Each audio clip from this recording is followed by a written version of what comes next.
catégorie duo époque grand siècle. Sabre napoléonien au clair, Kevin et Baptiste peaufinent leur chorégraphie. De l'énergie, aucune touche, le sens de la mise en scène, une pincée de jeu d'acteur, le tout soumis à l'appréciation des juges et de leur grille de notation. Beaucoup d'aspects techniques, la diversité des coups qu'on va utiliser, les attaques dans les parades, dans les attaques composées, les feintes, nos déplacements. Tout ça, ça va permettre de diversifier la choré. On a besoin de plusieurs capacités physiques pour faire de l'escrime artistique.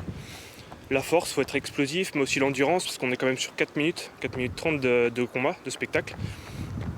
Un peu de souplesse également, quand on va venir aller chercher son adversaire en fente. De la coordination, beaucoup de coordination. Je suis passé par le judo, la lutte, et ensuite le MMA, les arts martiaux mixtes.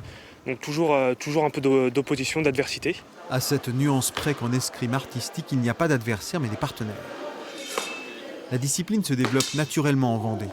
Nombre de sportifs ayant fait de leurs compétences, le maniement des armes anciennes, un travail.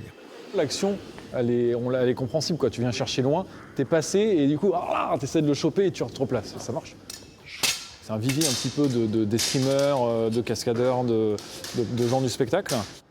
L'escrime de spectacle, ça va être dans le cadre de parcs d'attractions ou de sites historiques ou de pièces de théâtre, ou même de cinéma. Bon sang, mais c'est bien sûr, le Puy du Fou n'est qu'à quelques encablures, des herbiers, et son club, le Nord-Est Vendée Escrime, organisateur des championnats de France d'escrime artistique ce samedi.